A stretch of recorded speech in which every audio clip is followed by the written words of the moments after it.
Assalamualaikum warahmatullahi wabarakatuh.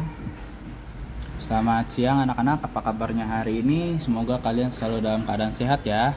Baik, nah hari ini kita sudah mulai masuk 50% ya. Mudah-mudahan nanti secepatnya kita bisa masuk sepenuhnya. Nah, untuk pelajaran hari ini kita masih di tema 6, subtema 3 di halaman 37 ya.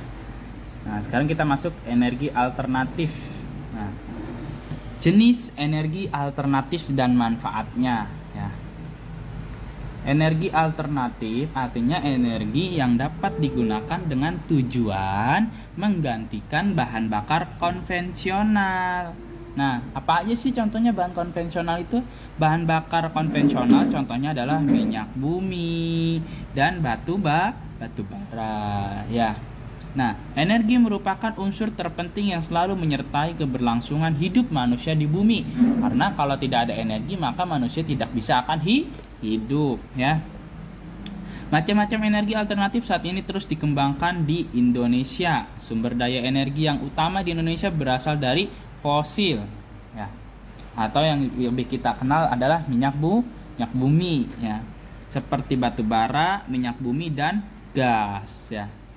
Nah, namun saat ini jumlah energi tersebut terbatas ya. Seperti bensin itu udah terbatas, minyak bumi udah terbatas, gas udah terbatas ya. Nah, oleh karena itu Indonesia itu harus berusaha untuk apa?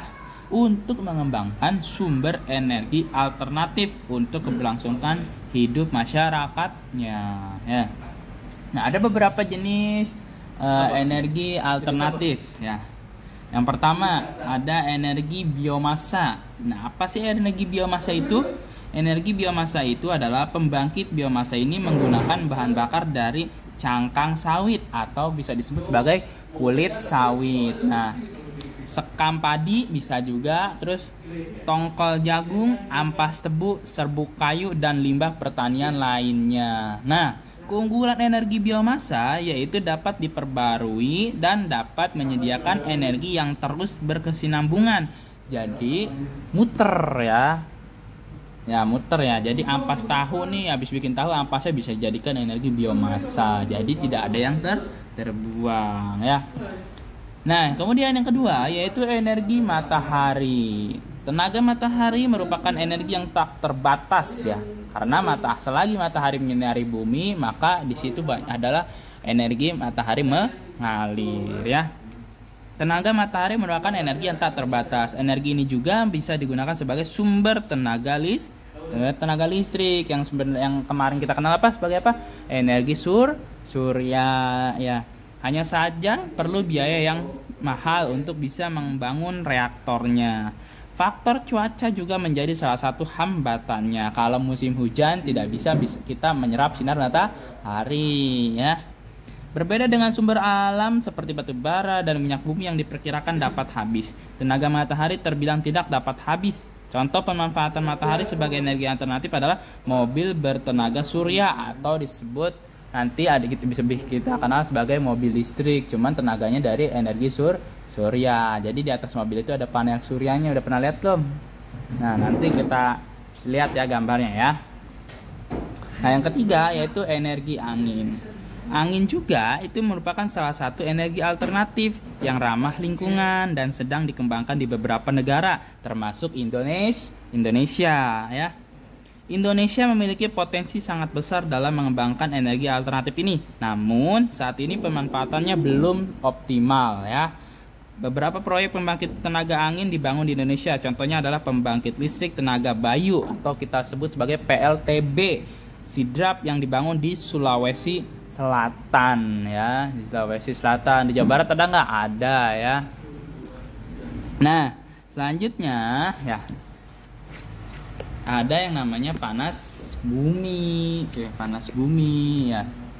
Indonesia menjadi negara terbesar kedua penghasil listrik dari energi panas bumi di dunia Pengamat ekonomi James Adam mengatakan bahwa Pulau Flores di Nusa Tenggara Timur dapat dikembangkan sebagai pusat sumber daya energi terbarukan, terutama panas bumi. Flores memiliki 16 titik potensi panas bumi yang tersebar yang tersebar ya. Menteri ESDM menetapkan Flores sebagai pulau panas bumi karena pulau itu berpotensi untuk dikembangkan sebagai sumber listrik maupun sumber non-listrik. Nah, yang kemudian adalah yang kelima, energi alternatif adalah energi etanol. Energi etanol ini merupakan bahan bakar yang berbasis alkohol dari fermentasi tanaman. Apa sih fermentasi itu? Fermentasi itu didiamkan ya, dengan beberapa waktu yang telah ditentukan ya. Misalnya jagung dan gandum ya. Bahan bakar ini dapat dicampur dengan bensin untuk meningkatkan kadar oktan dan kualitas emisi. Ya, apa sih kualitas emisi? Kualitas emisi itu adalah kadar udara yang dihasilkan dari pembakaran mesin ya, atau bisa kita sebut sebagai yang biasanya kalau keluar dari motor yang suka ada keluar asapnya. Nah, itu emisinya kurang bagus, nanti dapat merusak kesehatan seperti itu ya. Nah, yang keenam, energi gelombang.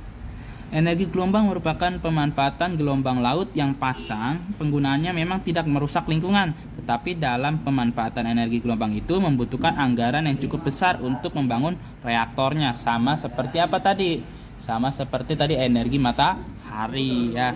Selain itu, kecepatan ombak yang tidak stabil juga menjadi salah satu kendala. Nah, jadi banyak sekali energi alternatif yang bisa kita manfaatkan untuk keberlangsungan kehidupan manusia. Hanya saja khususnya di Indonesia masih banyak yang harus dikembangkan ya. Untuk di Indonesia ini beberapa yang sudah dikembangkan adalah energi surya atau panas matahari, energi biomasa, kemudian energi angin ya. Energi angin sudah mulai dikembangkan di Indonesia ya, yang kita sebut sebagai PLT, pembangkit listrik tenaga bayu. Bayu itu adalah angin ya. Nah, selanjutnya kita lihat di halaman 39 ya. Bersatu dalam keragaman agama. Persatuan dan kesatuan berasal dari kata satu yang berarti utuh atau tidak terpecah belah ya. Persatuan dan kesatuan itu mengandung arti bersatunya corak yang beraneka ragam menjadi satu kebulatan yang utuh dan serasi. Intinya persatuan dan kesatuan adalah berasal dari kata utuh yang berarti tidak terpecah belah ya. Nah, bagi masyarakat, persatuan dan kesatuan memiliki arti yang sangat penting. Dengan persatuan dan kesatuan, pekerjaan yang sulit terasa ringan ya. Contohnya apa? Yang pekerjaan sulit menjadi terasa ringan. Misalkan ketika kita membangun rumah, kalau kita sendirian lama jadinya kan.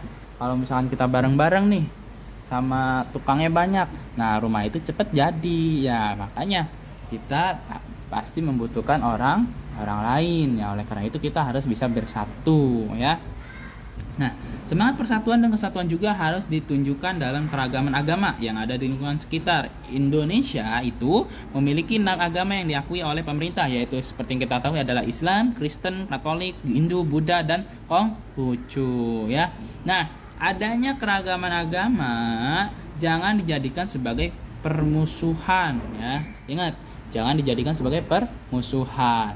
Namun harus tetap menjaga persatuan dan kesatuan di Indonesia. Apapun agamanya, apapun ras suku bangsanya, kita tetap satu, yaitu Indonesia, Negara Kesatuan Republik Indonesia ya. Ali memiliki banyak teman dengan agama yang berbeda-beda. Adapun agama Ali dan temannya yaitu Ali memeluk agama Islam, Aldo memeluk agama Kristen, Christine memeluk agama Katolik, Made memeluk Hindu, Budi memeluk agama Buddha, Ling memeluk agama Konghucu. Nah, meskipun Ali dan teman-temannya memeluk agama yang berbeda-beda, Ali tetap bersikap baik dan saling menghargai dengan mereka ya. Persahabatan mereka juga tetap terjaga. Nah, ini yang bagus nih ya, walaupun berbeda agama tetapi tetap bersatu. Mainnya tidak pilih-pilih temen. Aku mah mainnya mau orang Islam aja, nggak mau sama orang Kristen ya. Apa? Jangan membeda-bedakan agama ya. Yang penting apa? Lakum dinukum waliyadin. Agamamu untuk agamamu, agamaku untuk agamaku. Nah, seperti itu ya. Agamaku untuk agamaku dan agamamu untuk agamamu ya. Jadi kita boleh bermain tapi tidak boleh mengikuti kegiatan agama mereka, seperti itu ya. Nah, oke. Selanjutnya kita masuk di pembelajaran 2, yaitu kita lihat di halaman 41 ya. Nah, apakah bentuk jendela tersebut? Jika kamu gambar bentuknya sama dengan bangun datar persegi, apa saja unsur dan sifat dari persegi? Bentuk jendela ini adalah persegi ya, persegi. Apa itu persegi? Sisi keempat sisinya itu sama panjang ya. Nah, kita lihat gambarnya. Berdasarkan gambar di samping dapat disimpulkan bahwa persegi satu memiliki 4 sisi yang sama panjang ya. Panjang PQ sama dengan QR. PQ mana PQ ini? PQ ya, sama dengan QR. QR ke sini sama panjangnya ya.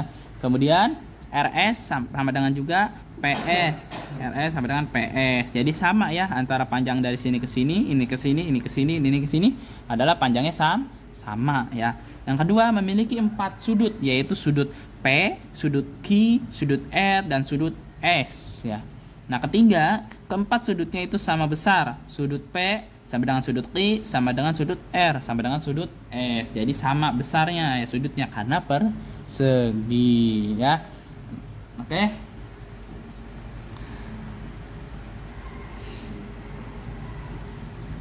Nah, itu adalah beberapa sifat dari bangun datar atau gambar persegi. Nah, tugas kalian untuk hari ini ya, coba cari sifat unsur dan sifat bangun datar di halaman 41 ya, halaman 41. Nomor 1, 2, dan 3 aja. Jadi unsur dan sifat persegi panjang itu apa? Memiliki titik-titik sisi. Berapa sisi nih? Ya. Kemudian panjangnya berapa, ininya berapa ya. Contohnya ada di atas nih. Tuh ya. Yang di atas ya. Oke, kalau kalian belum mengerti boleh langsung ditanyakan sama Pak Ahmad ya, atau boleh minta bantuan sama orang tuanya ya, minta bimbingan dari orang tuanya nggak apa-apa ya. Ini kita sama-sama belajar ya. Nanti kalau misalkan kalian udah masuk, nanti kita akan bahas bersama. Oke, sekian dulu pembelajaran kita hari ini ya. Selamat belajar, tetap semangat. Assalamualaikum warahmatullahi wabarakatuh.